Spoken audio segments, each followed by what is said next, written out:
안녕하세요. 수익형 펜션 사업을 위한 돈 되는 펜션 만들기 시간입니다. 펜션 창업을 결심한 분들은 저 푸른 초원위에 그림 같은 집을 짓길 원하시죠. 문제는 저 푸른 초원위에 남아있는 땅이 좀처럼 드물다는 점입니다. 워낙 많은 펜션이 푸른 초원위에 자리 잡은 탓에 쓸만한 땅을 찾기란 좀처럼 쉽지 않습니다. 바닷가 땅도 오래전부터 털을 잡은 호텔이나 모텔들 때문에 맞춤한 자리가 거의 남아있지 않죠. 가격도 어마어마하게 비쌉니다. 그런데도 다들 좋은 땅을 찾는 이유는 뭘까요? 근사한 자리에 펜션을 차려야 손님이 많을 거라는 기대감 때문이겠죠. 하지만 실상은 전혀 다릅니다. 입지라는 말에는 두 가지 의미가 담겨 있습니다.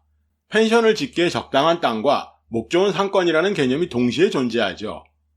남아있는 적당한 땅이 많이 없기도 하지만 목 좋은 상권으로 들어가려면 가격은 천정부지로 뜁니다.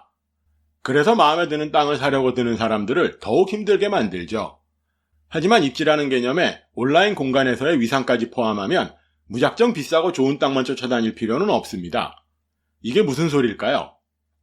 펜션 사업의 성격은 다양하게 규정할 수 있지만 객실이 판매되는 구조를 보면 전형적인 온라인 사업에 속한다고 볼 수 있습니다.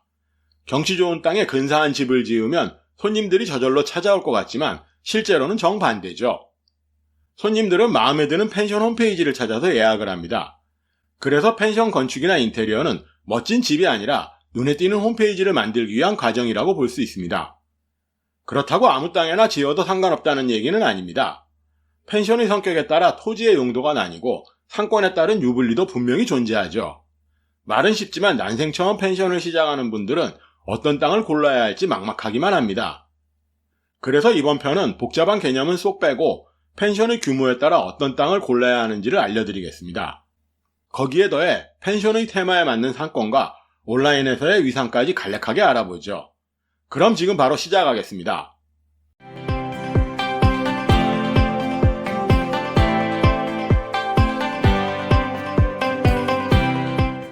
거의 모든 숙박업소가 펜션이라는 이름을 붙일 수 있지만 우리가 아는 펜션을 크게 나누면 농어촌 민박과 생활숙박업으로 나눌 수 있습니다. 농어촌 민박은 법적으로 단독이나 다각으로 분류되기 때문에 건축 허가만 나면 토지 용도와는 무관하게 땅을 사도 됩니다. 하지만 숙박시설로 분류되는 생활숙박업은 계획관리지역 이상인 땅에만 지을 수 있죠. 너무 어렵나요? 그렇다면 토지의 용도가 무엇인지부터 알아보겠습니다. 우리나라는 국토의 계획 및 이용에 관한 법률로 전 국토를 도시지역과 관리지역, 농림지역과 자연환경보존지역이라는 4개의 용도지역으로 나눠서 관리를 하고 있습니다. 우리가 자주 듣는 건폐율이나 용적률도 용도지역에 따라 차이가 크지요. 대신 모든 땅을 일률적인 기준으로 관리하기 힘듭니다. 그래서 따로 용도지구를 정해 용도지역을 세밀하게 보완하고 있습니다. 예를 들어 생활숙박업 허가가 가능한 계획관리지역의 땅도 용도지구에서 허가를 제한하면 건축허가가 나지 않습니다. 이와 정반대로 용도지역에서 허가가 나지 않는 숙박시설도 용도지구에 따라 건축이 가능한 곳이 있습니다. 그렇다면 용도구역은 또 뭘까요? 용도지역과 용도지구로 건축물의 허가를 계속 내어주면 난개발로 이어질 수 있겠죠. 그래서 법률로 개발제한구역과 수자원보호구역 등 5가지 용도구역을 정해 무분별한 토지의 이용을 제한하고 있습니다. 이렇게 복잡한 토지 이용 제한 때문에 양평군처럼 농어촌 민박으로만 펜션을 건축할 수 있는 지역이 생기기도 합니다.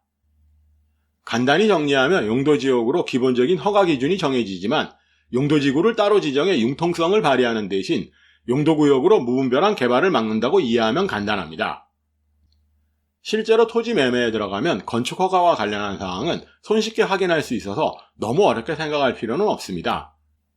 그저 우리가 기억해야 할 건 한 가지죠. 규모가 큰 생활숙박업은 계획관리지역 이상의 땅을 구해야 하지만 규모가 작은 농어촌 민박은 용도지역과는 무관하게 단독주택 허가가 나는 땅이면 아무 곳이나 상관없다는 점만 기억하면 됩니다. 참고로 4개의 용도지역 중에 도시지역은 고민할 필요도 없습니다. 농어촌 민박 신고도 불가능하지만 도시지역처럼 비싼 땅에 펜션을 지을 이유는 더더욱 없죠. 그렇다면 필요한 땅의 크기는 어떻게 정해야 할까요? 사업적인 측면은 뒤에 다루기로 하고 건폐율과 용적률만 놓고 보면 이렇습니다. 이론적으로 계획관리지역에 단층의 농어촌 민박을 지을 땐 180평 크기의 땅만 있으면 되지만 농림지역이나 자연환경보호지역은 350평은 되어야 합니다. 생활숙박업도 자신이 지을 펜션의 규모에 맞춰 땅을 사면 됩니다. 용적률까지 감안하면 필요한 땅의 크기는 훨씬 줄어들죠. 그래서 값비싼 바닷가 땅에 지어진 펜션은 100평 남짓한 부지에 2, 3층으로 건물을 올린 곳도 많습니다. 건축법상으로는 아무런 문제가 없지만 객실 판매를 염두에 두면 바람직한 선택은 아니죠. 왜 그럴까요?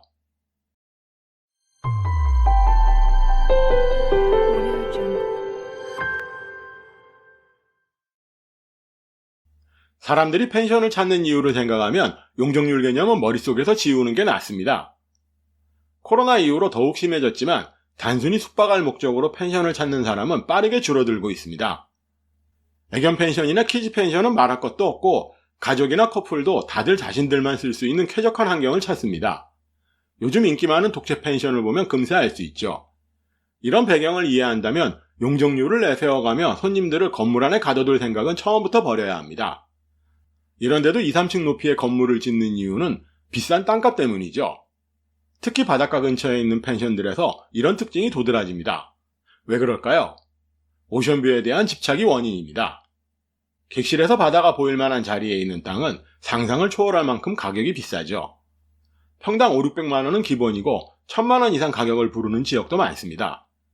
이런 땅을 100평만 사도 토지 매입 비용은 5, 6억 원이 훌쩍 넘습니다. 그래서 웬만큼 돈을 들이지 않으면 오션뷰 펜션은 짓기가 힘들죠. 여수시에 있는 대형 펜션 중에 100억 원 이상의 창업 비용을 쏟아부은 곳이 많은 이유도 땅값 때문이죠. 그래서 최소한의 땅을 사서 3, 4층 높이의 펜션을 짓습니다. 이런 특징이 도드라진 곳이 강릉시입니다. 동해안 최고의 관광지인 강릉시에는 유독 건물이 높은 펜션이 많습니다. 해수욕장을 빼면 해안선을 따라 길게 늘어선 철책과 방풍림 때문에 바다 쪽에 딱 붙여서 펜션을 지을 땅이 거의 없습니다. 그래서 해안도로 뒤편으로 모텔처럼 생긴 펜션이 줄지어 있죠. 모든 객실에서 바다가 보이는 건 아닙니다. 가장 높은 층도 겨우 바다가 빼꼼히 보일 정도죠. 그럼 우리 모두 진지하게 생각해보죠. 이렇게 비싼 땅에 펜션을 지어 얼마만큼 수익을 얻을 수 있는지 곰곰이 따져볼 필요가 있습니다.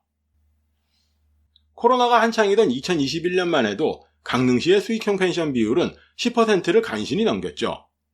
20% 가깝던 다른 지역들과 비교하면 매우 실망스러운 수치입니다. 오션뷰만큼 사람들의 큰 기대를 거는 게 목 좋은 상권이죠.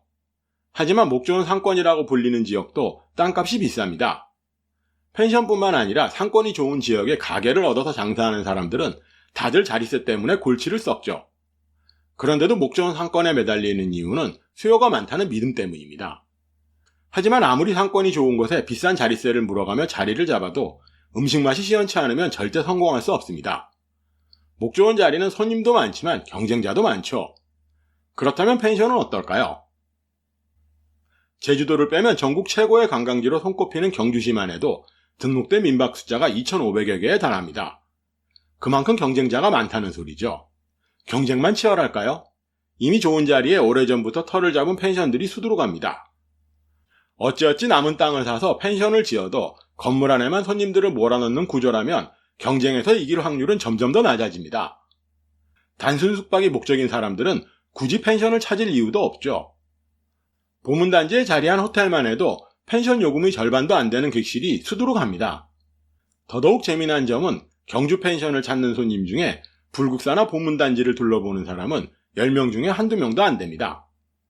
애당초 경주 관광을 목적으로 펜션을 찾는 사람은 거의 없다는 소리죠. 물리적인 개념에서 오션뷰나 목 좋은 상권이라는 막연한 개념에서 벗어나는 게 좋습니다. 펜션을 지을 땅을 고를 땐 배후 시장의 크기와 거리에 주목할 필요가 있죠. 키즈 펜션이나 애견 펜션은 거리가 가까울수록 유리하죠. 가족이나 커플은 상대적으로 거리가 멀어도 괜찮습니다. 가족 나들이나 연인과 떠나는 여행은 시간에 구애받지 않습니다. 지역을 찾는 고객의 숫자는 문제가 아닙니다. 관광객 숫자가 아무리 많아도 우리 펜션이 그들 눈에 띄지 않는 이상 예약은 들어오지 않습니다. 그래서 이웃한 펜션들과 으르렁댈 필요도 없죠. 어차피 그들은 우리의 경쟁자가 아닙니다. 이건 또 무슨 소리일까요?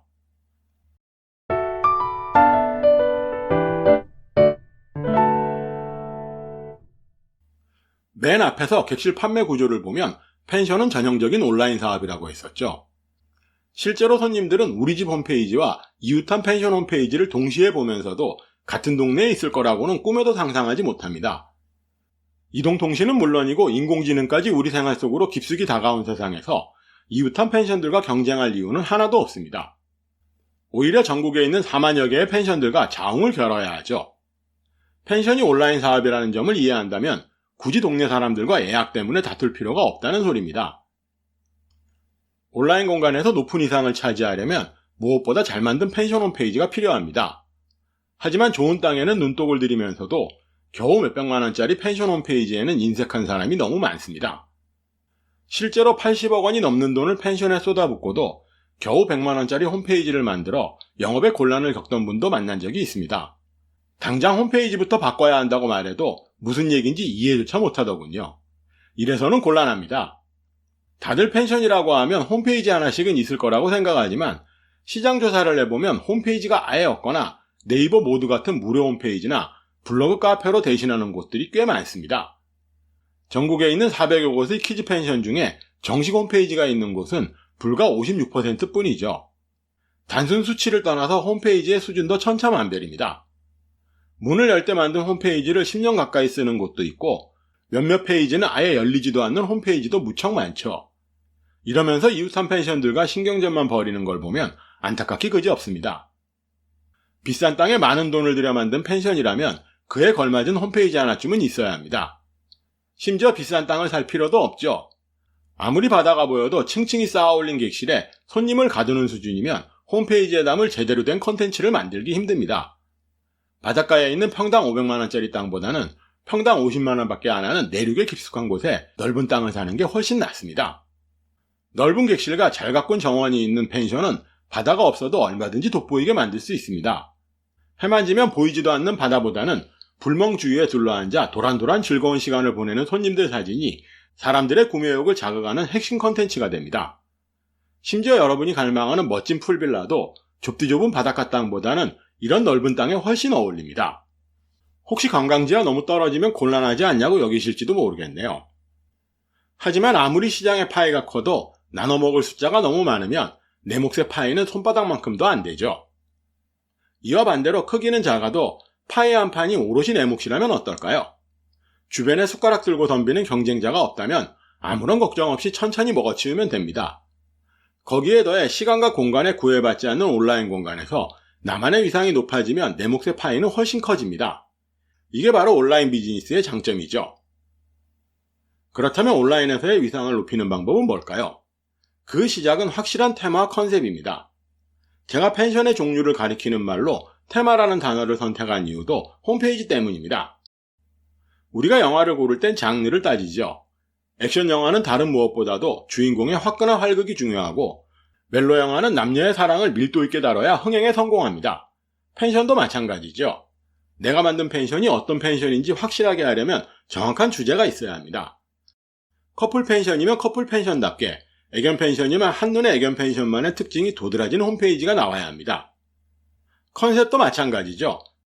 건축 설계나 인테리어 디자인도 홈페이지 제작을 염두에 두어야 합니다. 실제 모습보다 훨씬 좋게 보여야 손님들 눈에 띄죠. 남녀 주인공이 아무리 유명해도 대본이 엉망이면 재미없는 영화가 되죠. 펜션도 마찬가지입니다. 그래서 영리한 펜션 사업자는 돈 많이 드는 건축이나 인테리어보다는 시설이나 서비스 같은 소소한 컨텐츠에 더 많은 투자를 합니다. 잘 만든 영화는 입소문만으로 천만 관객을 불러 모으죠. 같은 원리로 여러모로 볼거리가 많은 펜션은 소리소문 없이 온라인 공간에서 빠르게 입소문을 탑니다. 굳이 비싼 돈을 들여 억지로 광고할 필요도 없죠. 저 푸른 초원 위의 그림 같은 집보다는 잘 만들어진 홈페이지가 중요한 이유를 이해하시겠나요?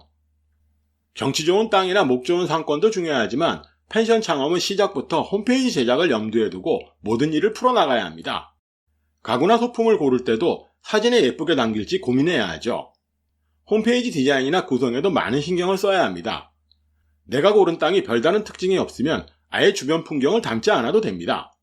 남들에게 보여주고 싶지 않으면 가급적 숨기고 자신만만한 부분을 최대한 부각시키는 게 홈페이지 제작의 기본이죠. 제작비가 비싸다는 단점은 있지만 잘 만든 홈페이지만 있으면 굳이 값비싼 바닷가 땅이나 목 좋은 관광지를 고집하지 않아도 됩니다. 어떠신가요? 여러분들도 진지하게 고민해 보시길 권해드리면서 오늘도 긴 영상 시청해 주셔서 대단히 감사합니다. 지금까지 펜션 비즈니스 포럼이었습니다.